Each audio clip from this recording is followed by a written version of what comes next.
বিশ্বনাথত এপছুৰ উদ্যোগত বিশাল প্ৰতিবাদী সমদল কাছাৰী ময়দানৰ পৰা উলিওৱা হয় প্ৰতিবাদী সমদল বড়ো চুক্তিৰ প্ৰতিটো দফা ৰূপায়ণ কৰাৰ দাবী বিভিন্ন স্লোগানেৰে আকাশ বতাহ কপাই তুলে প্ৰতিবাদকাৰী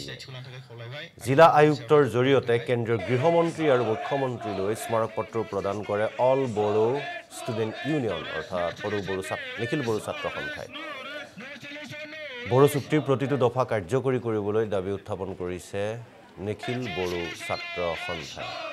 কিন্তু এইখিনিতে এটা প্ৰশ্ন উত্থাপন হ'ব নিখিল বড়ো ছাত্ৰ সন্থাই এতিয়াহে সাৰ পাইছে কিয়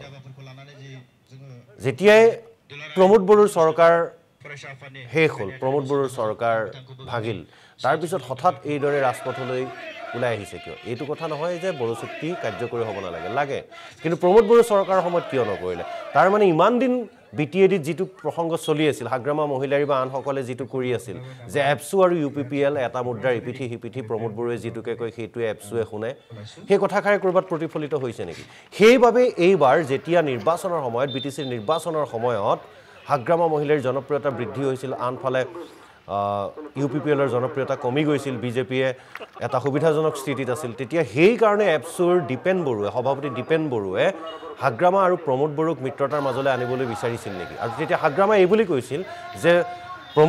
প্ৰমোদৰ বিপদ হ'লে মোক লাগে এপছু ওলাই আহে মোৰ বিপদ হ'লে কিয় নাহে এই বুলি প্ৰশ্ন কৰিছিল এতিয়া যেন হাগ্ৰামা মহিলাৰ সেই কথাখিনি ক'ৰবাত প্ৰতিফলিত কৰিছে যে প্ৰমোদ বড়োৰ চৰকাৰ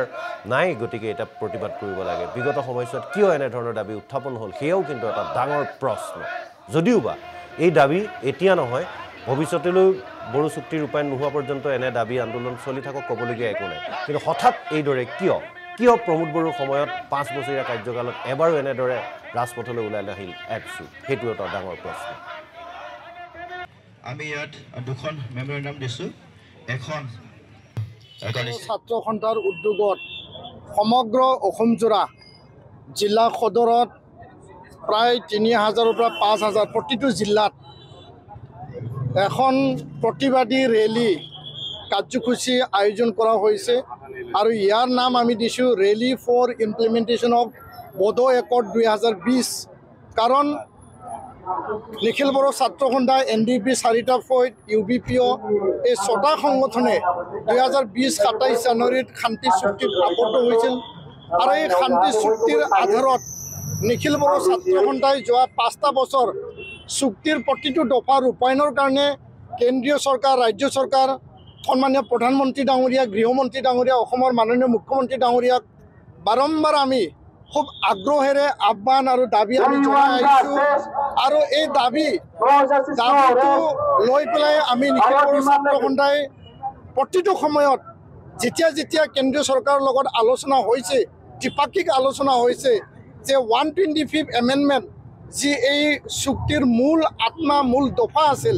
যে বিটিআৰ বৰ্তমানৰ বিটিচিক অধিক ক্ষমতা সম্পন্ন কৰা সমষ্টি 60টালৈ বৃদ্ধি কৰা সীমা সম্প্ৰসাৰণ গহপুৰলৈকে অধিক গাঁও অন্তৰ্ভুক্তৰ যি বিষয় ইয়াত থকা যি পাৱাৰ এণ্ড ফাংচন এই পাৱাৰ আৰু ফাংচনটো বঢ়াই নিয়া ইয়াৰ লগতে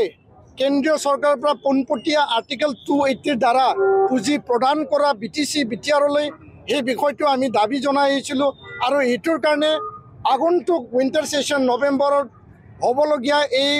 শীতকালীন অধিৱেশনত সেই বিল পাছ কৰিব লাগে যি বিল 2019ত